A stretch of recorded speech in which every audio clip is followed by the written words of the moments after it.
दोस्तों, ये आज फिर एक नया रूट ओवर रॉक की तरह प्लांट है हमारे पास, फाइकस एम्प्लिसिमा ही है। पर आज हम इसके साथ बात करेंगे कि रिपोर्टिंग क्यों किया जाता है, इसके फायदे क्या है। दोस्तों, रिपोर्टिंग से पहले सभी पत्ते निकाल देने, क्योंकि 2-3 दिनों में निकल ही जाएंगे। तो रिपोर्टिंग दोस्तों क्यों करते हैं कि हमें फाइबर रूट, ब्रश रूट चाहिए, और बड़े रूट जो डेवलप हुए होंगे उसको हमें निकालेंगे तो ही फाइबर रूट डेवलप होंगे। और आपके पास अगर मैच्योर प्लांट है तो रूट इतने बढ़ जाते हैं, फाइबर रूट, कि आपका ड्रेनेज चोकअप हो जाएगा दोस्तों, और न्यूट्रिशन की कमी सी लगने लगेगी, प्लांट का ग्रोथ रुक जाता है। अगर मैच्योर प्लांट है तो भी आपको रिपोर्टिंग करना पड़ेगा। फिर टाइम आता है, अगर आपने पिछले साल नहीं किया था तो इस साल कर सकते हैं। फाइकस है तो हर साल भी कर सकते हैं। और एक फैक्टर है कि कौन सा टाइप का आपके पास प्लांट है। तो अगर जूनिपर है तो 2-3 साल या 5 साल के या 6 साल में भी लोग करते हैं। टामरिन है तो 2 साल का अंतराल के बाद कीजिए, तीसरे साल। तो इस तरह अलग अलग प्लांट का दोस्तों अलग अलग टाइम और पीरियड होता है। रिपोर्टिंग करने का वक्त भी किसी का अलग हो सकता है, क्योंकि जूनिपर का ग्रोइंग सीजन होता है विंटर, तो विंटर में सब कुछ करना है। तो इस तरह से अलग अलग चीज़ें होती है, जबकि फाइकस में स्प्रिंग में बेहतर रहता है। और रिपोर्टिंग का सीज़न कौन सा है, तो दोस्तों मार्च से लेके अक्टूबर तक आप कभी भी कीजिए, क्योंकि क्रिएशन वगैरह करते हैं तो भी एक तरह से रिपोर्टिंग ही होता है। तो अक्टूबर तक भी कर सकते हैं, 2 बार भी किया जा सकता है। स्प्रिंग के बाद अगर ग्रोथ अच्छा रहा है तो इंस्टेंट मौसम आता है, अगर मेरा वीडियो देखा हो तो अक्टूबर के बाद तब फिर से भी रिपोर्टिंग कर सकते हैं। तब जो उबाल आता है एक तरीके से स्प्रिंग इफेक्ट, इसमें आपके पौधे ग्रो कर जाते हैं, क्योंकि स्प्रिंग के बाद जो भी ग्रोथ हुआ होगा वो सब हटाना होता है रूट्स में। ऐसा मास्टर लोग ही कर सकते हैं। तो काफ़ी सारे डाउट क्लियर हो गए होंगे, क्यों रिपोर्टिंग करना चाहिए, कब करना चाहिए। हर साल नहीं कर सकते दोस्तों, बट फाइकस से तो कर सकते हैं। नहीं करना चाहते तो क्या करेंगे, टॉप सॉइल बदल सकते हैं आप, तब भी प्लांट को बूस्ट मिल सकता है।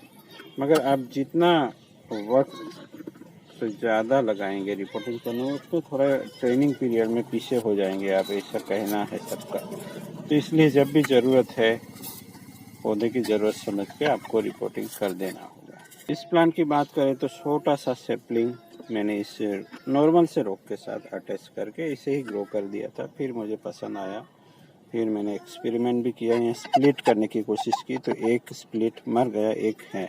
फिर भी ये लुक तो बढ़िया आता है, तो बढ़िया लुक आ रहा है। तो चलिए पुराने वायर काट दूंगा मैं जो लगाए हैं। तो फिर एक और सवाल आके खड़ा रहता है कि कब तक वायरिंग हम रखें और कब निकालें। तो दोस्तों ये पिछले साल का होगा वायरिंग, अब निकाल रहा हूँ। इसमें वायर बाइट हुआ होगा तो मैंने ये निकाला है पहले से, देखिए। और मेन स्टेम में अभी यहाँ वायर बाइट ज़्यादा दिख रहा है, तो उसको भी निकाल सकते हैं। और निकालने के बाद फिर से वायरिंग कब करें, तुरंत कर सकते हैं जैसे कि हम करेंगे। बट ये क्लॉकवाइज है तो वायरिंग की दिशा होगी एंटी क्लॉकवाइज। बहुत ही सिंपल है दोस्तों, जब प्रॉब्लम है तो उसका सॉल्यूशन भी हाजिर है।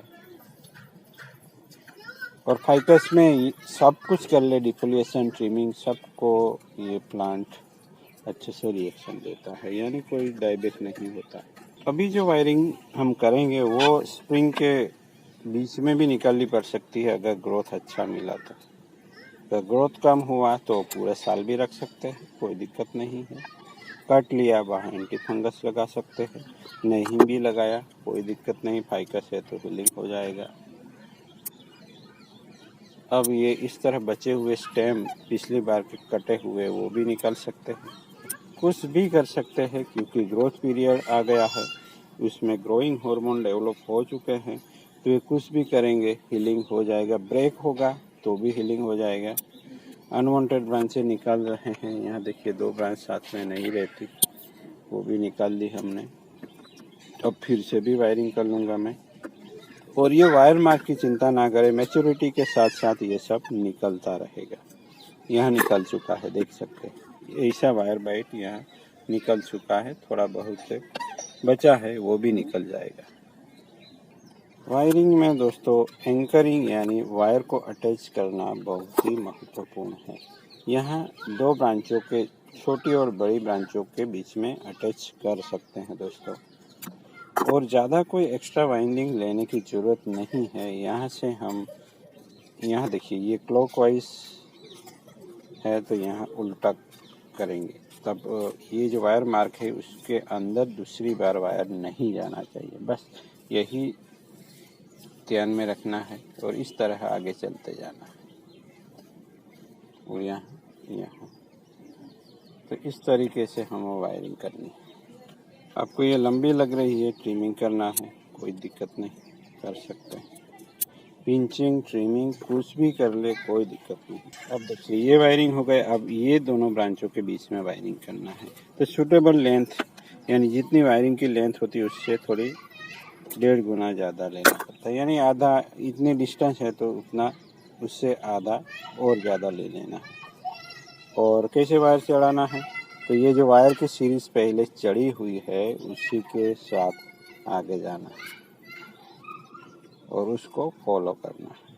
बस यहाँ आके क्या करना है, यहाँ से करेंगे तो थोड़ा उल्टा होगा, तो यहाँ से लेते हैं इस तरीके से।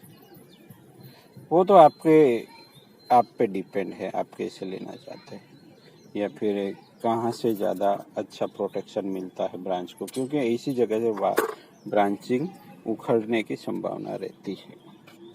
अब यहाँ चढ़ा देंगे, एक्स्ट्रा एक भी वाइंडिंग नहीं लेना है, याद रखिए दोस्तों, एक्स्ट्रा वाइंडिंग नहीं लेना। यहाँ आके आप ब्रांच का सिलेक्शन कर सकते हैं, वायर कितना बचा है उसके हिसाब से यहाँ भी जा सकते हैं, यहाँ भी जा सकते हैं, वो आप पे डिपेंड करता है। ऐसा करते करते यहाँ डबल वायरिंग हो गया, थोड़ी मोटी है तो चलता है। अब यहाँ हमें ये ब्रांच और इस ब्रांच के बीच में करना है, तो यहाँ भी थोड़ा डबल वायरिंग हो जाएगा, वो भी बेनिफिशियल है। तो इस तरीके से दिमाग चलाते हुए काम करना है। यहाँ के गाड़ी अटकती है तो यहाँ पहले जो वायर लगा है उसी सीरीज के साथ आगे बढ़ना है, वो याद रखें।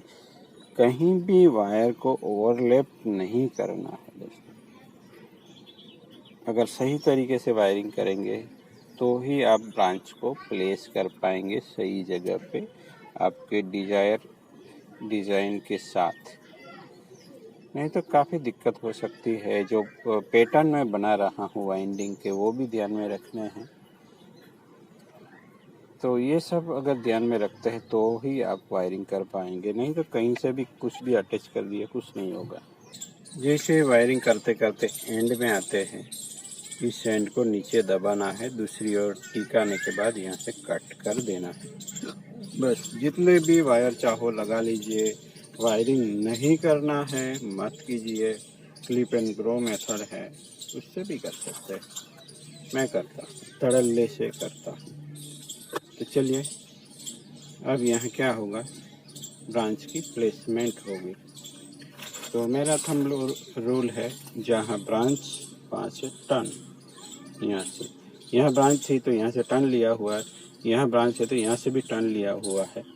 तो और ज़्यादा इन टर्न्स को हम तीखा करेंगे और एक नेचुरल वे में हम स्टाइल कर रहे हैं इस प्लांट को, इस तरीके से।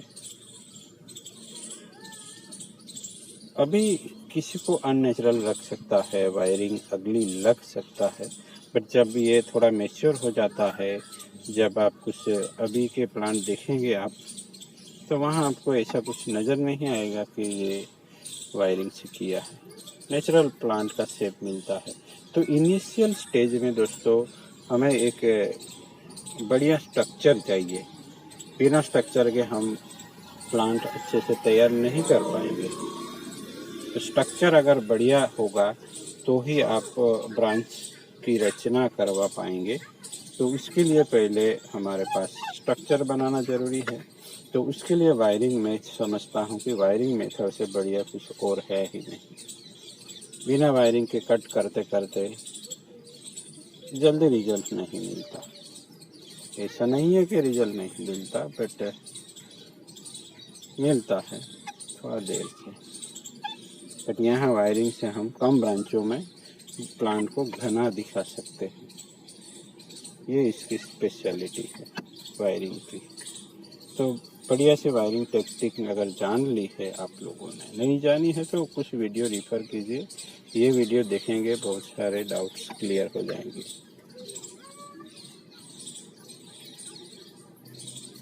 तो इस तरह ये फ्लैट टॉप स्टाइल की तरह हो रहा है। आप जो भी कहना चाहिए, स्टाइल जो भी हो, हमें एक ऐसा ट्री बनाना है या प्लांट बनाना है जो एक वृक्ष की तरह दिखे। किसी को भी, आर्टिस्ट हो या आर्टिस्ट ना हो, सबको लगे कि ये ट्री बनाया हुआ समझ में आना चाहिए।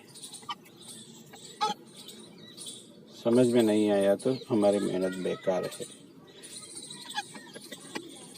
तो किसी के भी मुंह से निकलना चाहिए, वाह ये कुछ है, ये अच्छा लगा मुझे, तब हम हमारी मेहनत में सफल होंगे। यहाँ केवल एक थोड़ा सा ब्रेक हुआ है, वो तो ट्रिमिंग कर देंगे तो भी चलेगा, क्योंकि अभी तो हम ट्रिमिंग भी कर सकते हैं। तो उसको निकाल ही देते हैं। तो दोस्तों टूटेंगी ब्रांच, मसल भी जाएगी, नहीं ग्रो हो जाएगी, दिक्कत नहीं है। काम करने में दिक्कत नहीं आनी चाहिए। काम करते रहिए, बस काम करते जाए। आपके लिए मैं यहाँ बैठा हूँ। कोई मुश्किल आती है तो आप बेझिझक सवाल पूछिए। इस कर्व को हम और भी तीखा कर सकते हैं इस तरीके से। यहाँ कुछ भी कीजिए, आपको पसंद आना चाहिए। बस ये काम थोड़ा देर से होगा, क्योंकि उसको हमें नया पोट देना है। तो नए पोट में जाके उसको करेंगे। उससे पहले उसको थोड़ा इस तरीके से निकाल देते हैं, यहाँ से अनअटैच करना होगा। तो आप देख सकते हैं यहाँ कोई फाइबरस रूट जैसा डेवलप नहीं हुआ है। क्यों? क्योंकि यहाँ लंबे रूट हो गए हैं। तो यहाँ से हमें इन रूट को छांटना होगा।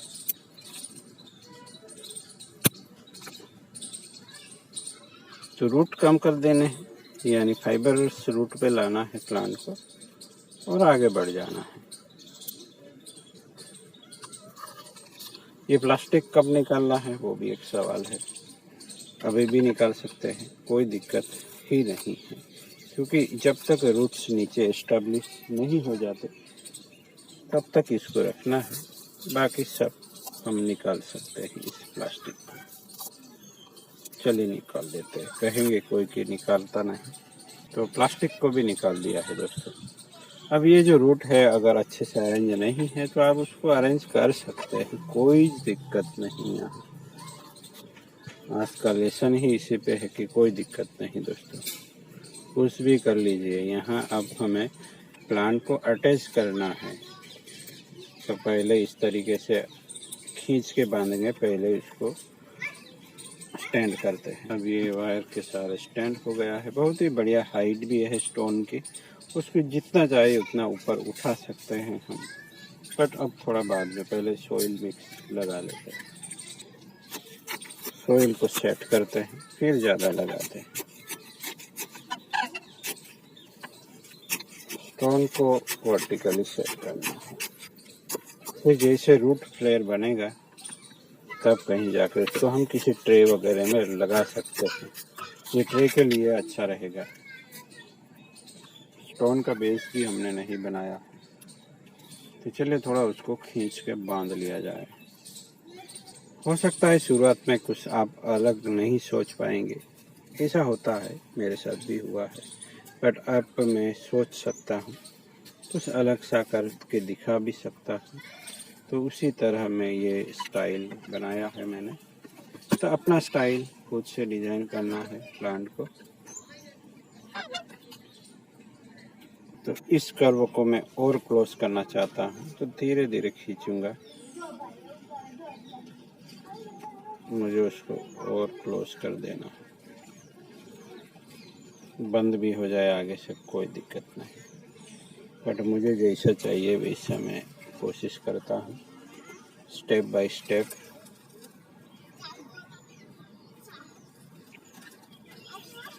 अब हमें क्या करना होता है कि जो रॉक और पॉट है तो उसके अंदर हमें कुछ कंपोजिशन सा बिठाना पड़ता है, उसके हिसाब से ब्रांचों को थोड़ा फेरबदल करना पड़ सकता है, क्योंकि हमने थोड़ा सा भी बदलाव किया तो प्लांट का लुक सब कुछ बदल जाता है। आप देख ही सकते हैं, सब कुछ बदल जाता है। तो उस बदलाव के हिसाब से हमारे ब्रांचों की प्लेसमेंट में हमें बदलाव करना होता है। ये एक पेड़ बन गया और यहाँ मिडल पेड़ और अपर पेड़ इस तरीके से बनाना पड़ता है। इसमें डिफरेंस दिखना चाहिए तो ट्री का डिज़ाइन आर्टिस्टिक लगेगा इस तरीके से। यहाँ मैंने यूँ ही बैक वाला प्लास्टिक बांध लिया, ऐसा कुछ स्पेशल नहीं, जुगाड़ से ही काम चलता है। भी थोड़ा खींच लूँगा। चलिए, अब तो एक ही बात कहूँगा, अगर सीखना चाहते हैं तो सब्सक्राइब करिए, करके रखें, नहीं तो कोई दिक्कत नहीं। चलिए मिलते हैं किसी और नए एक्साइटिंग टॉपिक के साथ। Thank you for watching.